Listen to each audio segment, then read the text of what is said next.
Dalam dunia industri, hampir sebagian besar peralatan yang digunakan memiliki keterkaitan dengan elektronika. Maka dari itulah, penting bagi kita untuk mengetahui pengertian komponen elektronika.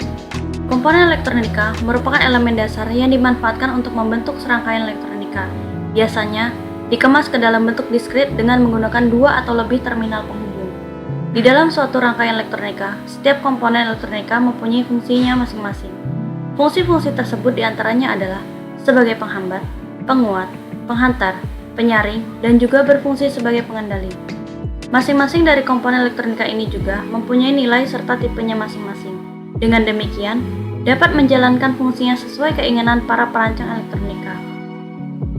Komponen elektronika ini juga merupakan sebuah alat berupa benda yang dapat menjadi bagian pendukung suatu rangkaian elektronik, di mana mampu bekerja sesuai dengan fungsi kegunaannya. Elektronika adalah cabang ilmu yang mempelajari alat listrik arus lemah yang dioperasikan dengan cara mengontrol aliran elektron atau partikel bermuatan listrik. Dalam pengoperasian atau perakitan peralatan elektronika, dibutuhkan alat pendukung, yaitu alat ukur berupa multimeter, yang berfungsi guna mengukur besaran listrik baik tegangan atau arus, serta komponen elektronika. Pada multimeter terdapat dua bagian, yaitu display dan selektor. Display digunakan untuk menunjukkan nilai yang kita ukur dan selektor digunakan untuk memilih nilai skala yang kita inginkan. Untuk mengukur hambatan, putar pemilih skala pada mode ohm 1, 10, 1 kilo, atau 10 kilo. 2. Kalibrasikan dengan menghubungkan kedua prob dan putar kalibrasi jarum penunjuk berada pada angka 0, sebelah kanan skala penunjuk hasil pengukuran. 3. Baca angka yang ditunjukkan oleh jarum penunjuk. 4. Untuk mendapatkan hasil nilai hambatan, maka angka yang ditunjukkan oleh jarum penunjuk dikalikan dengan skala yang dipilih. Contoh, angka yang ditunjukkan sama dengan 10, skala penunjuk sama dengan 1 kilo, maka nilai hambatannya sama dengan 10 dikali 1 kilo, sama dengan 10 kilo. Untuk mengukur arus, 1. Putar pemilih skala pada mode ampere. 2. Hitung arus yang terbaca. Contoh, display 0 sampai dengan 100, selektor 2,5. Maka nilai arus sama dengan angka yang ditunjuk display dikalikan 2,5 dibagi 100. Mengukur tegangan. 1. Putar pemilih skala pada mode volt DC untuk tegangan DC dan volt AC untuk tegangan AC. 2. Hitung tegangan yang terbaca. Contoh, display 0 sampai dengan 50, selektor 10. Maka nilai tegangan sama dengan angka yang ditunjuk display dikalikan 10 dibagi 50. Pengenalan komponen elektronika membahas tentang karakteristik komponen yang dipakai dalam percobaan. Komponen pasif adalah komponen elektronika yang dalam pengoperasiannya tidak memerlukan sumber tegangan atau sumber arus sendiri. Komponen yang termasuk dalam komponen pasif antara lain adalah resistor, kapasitor, transformator, dan relay. Resistor adalah suatu komponen elektronika yang berfungsi untuk menghambat arus listrik. Resistor tetap merupakan komponen elektronika yang nilai hambatannya tetap. Untuk mengetahui nilai hambatan suatu resistor dapat dilihat atau dibaca dari warna yang tertera pada bagian luar badan resistor tersebut, yang berupa gelang warna. Pada gambar, merupakan contoh dari resistor dengan 4 gelang. Apabila dilihat pada tabel, gelang pertama dan gelang kedua merupakan nilai dari resistor. Kemudian, gelang ketiga merupakan faktor pengalih, dan gelang keempat merupakan gelang toleransi resistor itu sendiri. Untuk mengetahui nilai dari resistor, kita dapat melihat contoh yang berada di samping, yaitu terdapat warna resistor merah, hitam, kuning, dan coklat. Apabila kita sudah mengetahui warna-warna yang tertera pada resistor, maka kita dapat melihat pada tabel kembali, yaitu gelang pertama berwarna merah, maka gelang merah bernilai 2. Kemudian, gelang kedua berwarna hitam, maka jika kita lihat pada tabel, gelang berwarna hitam bernilai 0. Kemudian, warna ketiga ialah kuning. Karena warna kuning berada pada gelang ketiga, maka dia berfungsi sebagai pengalih. Dapat kita lihat pada tabel warna kuning, pada gelang ketiga bernilai 10 pangkat 4. Artinya, nilai 2 gelang pertama dikalikan dengan 10 pangkat 4. Kemudian warna yang keempat adalah coklat. Di sini coklat berada pada gelang keempat, artinya coklat merupakan toleransi dari resistor pada tabel. Dapat kita lihat warna coklat di gelang keempat memiliki toleransi 1%. Setelah kita mengetahui nilai-nilai dari setiap warna yang tertera pada resistor, kita dapat menghitung nilai dari resistor. Karena toleransi pada resistor ini merupakan 1%, artinya 1/100 dikalikan dengan 200 kilo ohm yang didapat dari perkalian antara dua gelang pertama dengan gelang ketiga, yaitu 10⁴, maka dapat dihasilkan nilai 2 kilo ohm. Setelah kita menghitung toleransi dari resistor tersebut, maka selanjutnya kita dapat menentukan range hambatan minimum sampai dengan maksimum dari resistor tersebut. Resistor juga memiliki fungsi lain, yaitu apabila disusun secara seri, maka dia berfungsi sebagai pembagi tegangan. Fungsi kedua dari resistor adalah apabila dia disusun secara paralel, maka dia berfungsi sebagai pembagi arus. Dapat dilihat pada contoh di samping, terdapat 1/R total sama dengan 1/4 ditambah 2/4 sama dengan 3/4. Jadi R total sama dengan 4/3 kilowatt. Pada gambar rangkaian di samping terdapat VCC atau daya senilai 12 volt. Kemudian ada dua resistor dengan R1 bernilai 2 kilo ohm dan R2 bernilai 4 kilo ohm. Pertama, kita menggunakan rumus V sama dengan I dikali R. Karena fungsi kedua dari resistor sebagai pembagi arus, apabila disusun paralel, maka kita akan mencari arus total terlebih dahulu. Rumusnya adalah I sama dengan V seper R sama dengan 12 seper 4/3 sama dengan 36 seper 4 sama dengan 9 ampere. Jadi I total yang dihasilkan adalah 9 ampere. Untuk melihat pembagian arus yang ada di rangkaian paralel tersebut, I1 sama dengan V dibagi R1 sama dengan 12 dibagi 2 sama dengan 6 ampere. Kemudian untuk melihat arus di rangkaian kedua sama dengan V dibagi R2 sama dengan 12 dibagi 4 sama dengan 3 ampere. Jadi apabila ditotal, I total sama dengan I1 ditambah dengan I2 sama dengan 6 ditambah 3 sama dengan 9 ampere. Maka dari sini kita dapat membuktikan bahwa rangkaian paralel berfungsi sebagai pembagi arus.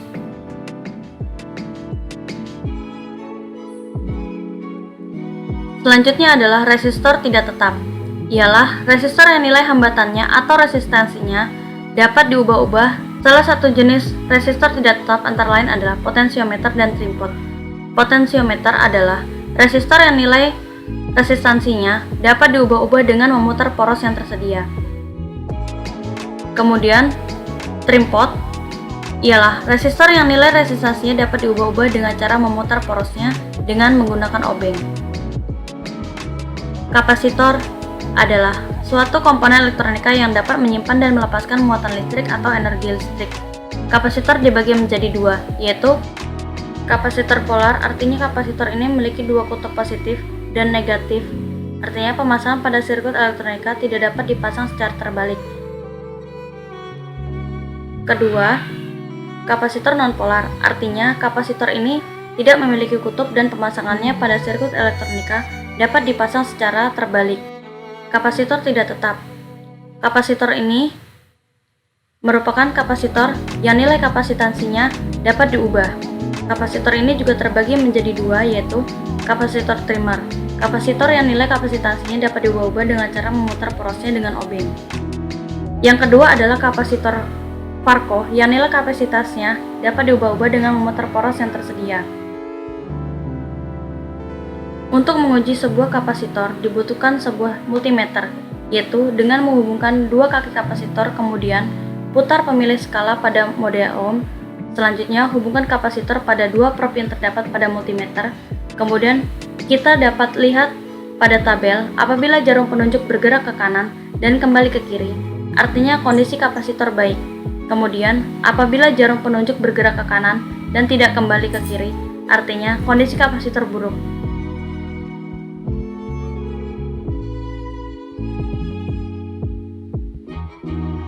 Dan apabila jarum penunjuk tidak bergerak, artinya kapasitor sudah tidak dapat berfungsi lagi. Nilai kapasitor juga dapat dihitung untuk menghitung nilai dari sebuah kapasitor disesuaikan dari satuan yang digunakan pada kapasitor. Satuan kapasitor dapat dilihat pada badan kapasitor mulai dari picofarad sampai dengan terafarad. Untuk menghitung nilai dari kapasitor, kita dapat melihat nilai yang tertera pada badan kapasitor tersebut. Seperti pada contoh di gambar, dua angka pertama pada nilai kapasitor tersebut merupakan satuan yang digunakan pada kapasitor tersebut. Selanjutnya, untuk nilai yang tertera pada angka ketiga dari kapasitor merupakan nilai pengali dari kapasitor tersebut. Pada kapasitor terdapat kode huruf yang artinya ialah merupakan efisiensi toleransi yang digunakan pada kapasitor tersebut. Selanjutnya, terdapat nilai dengan satuan voltase, yaitu merupakan tegangan maksimal yang dapat digunakan pada kapasitor tersebut. Untuk selanjutnya, perhatikan dua tabel yang tertera pada tampilan di bawah. Sebagai contoh, perhitungan kapasitor apabila terdapat kapasitor dengan nilai 103, maka dua angka pertama yaitu 1 dan 0 menunjukkan angka atau nilai. Kemudian, angka 3 pada kapasitor merupakan faktor perpangkatan atau pengali. Dapat dilihat pada tabel, apabila angka pada kapasitor bernilai 3, maka faktor perpangkatannya adalah 10 pangkat 3 dengan satuan picofarad. Selanjutnya adalah kita tinggal mengalihkan semua nilai dari kapasitor tersebut 10 dikali dengan 10 pangkat 3, kemudian dikalikan dengan satuan yang digunakan yaitu picofarad. Apabila dilihat di tangga satuan kapasitor, picofarad bernilai 10 pangkat minus 12, maka dapat dihasilkan 10 dikali 10 pangkat minus 9 farad. Jika kita lihat pada tangga satuan kapasitor 10 pangkat minus 9 senilai dengan 10 nanofarad. Transformator, atau dapat disingkat dengan trafo. Trafo terdiri dari dua buah lilitan, yaitu lilitan primer dan lilitan sekunder. Trafo bekerja berdasarkan sistem perubahan gaya medan listrik yang dapat digunakan untuk menaikkan atau menurunkan tegangan listrik. Trafo memiliki dua jenis keadaan, yaitu keadaan step up. Apabila lilitan primer lebih kecil dibandingkan dengan lilitan sekunder, maka berfungsi untuk menaikkan tegangan. Kemudian, kondisi step down. Apabila lilitan primer lebih besar dibandingkan dengan lilitan sekunder, maka berfungsi untuk menurunkan tegangan.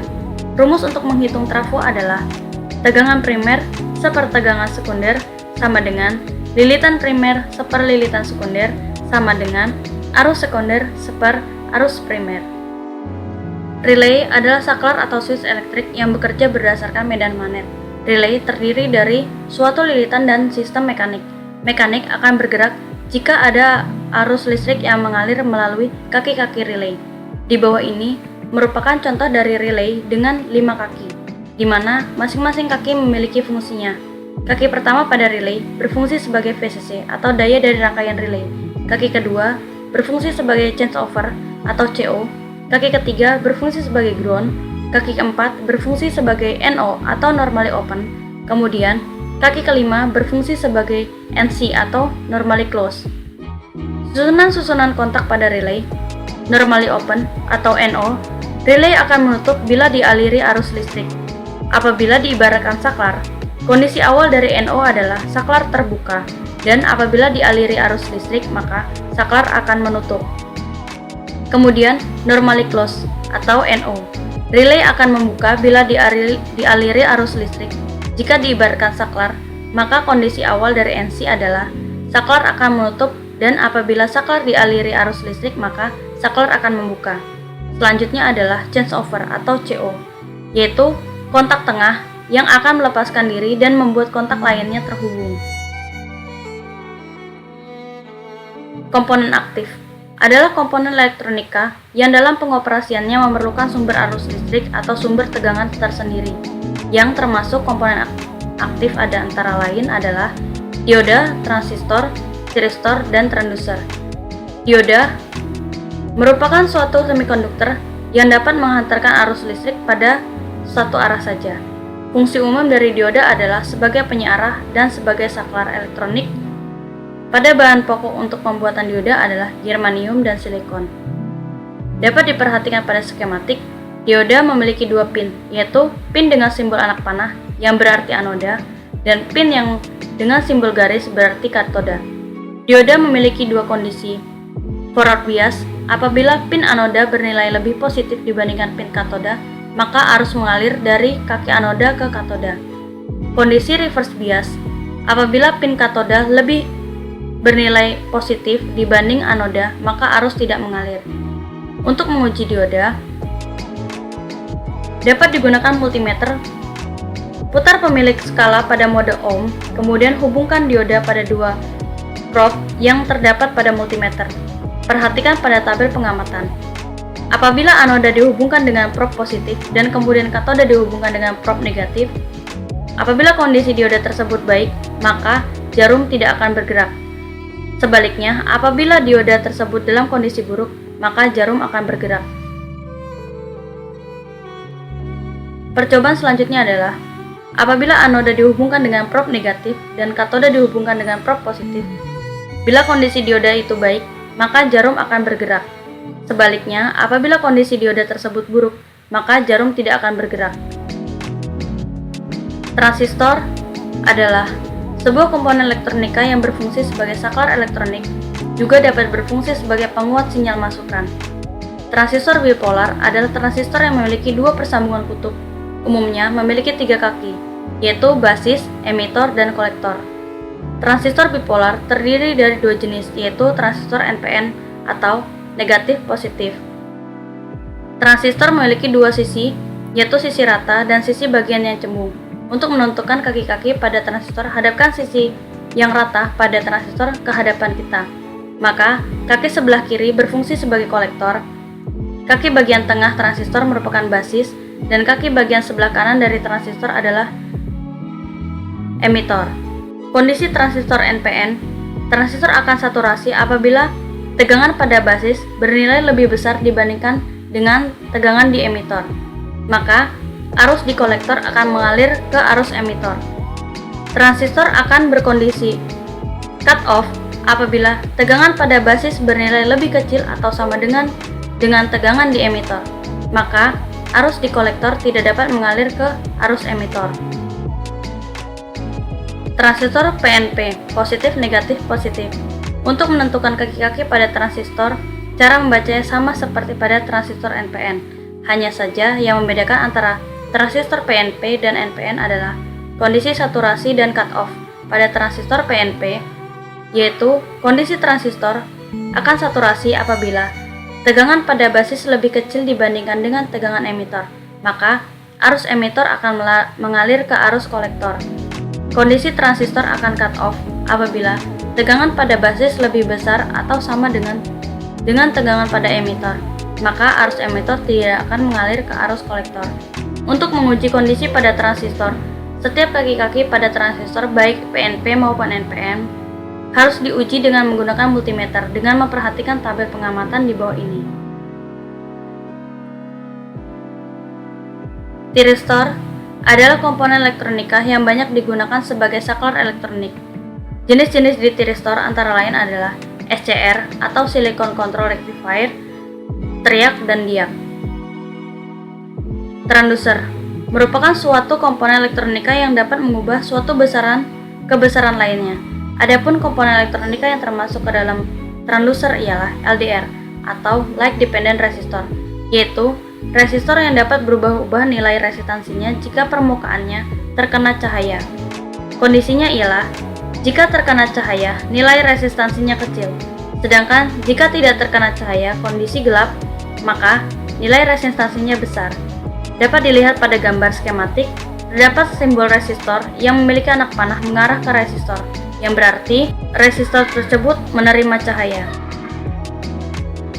Sensor adalah komponen elektronika yang dapat mengubah suatu besaran fisik ke besaran listrik.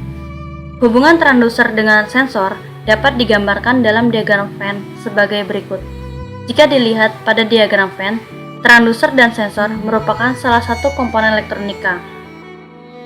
Dapat dilihat pada gambar di bawah ini macam-macam dari sensor.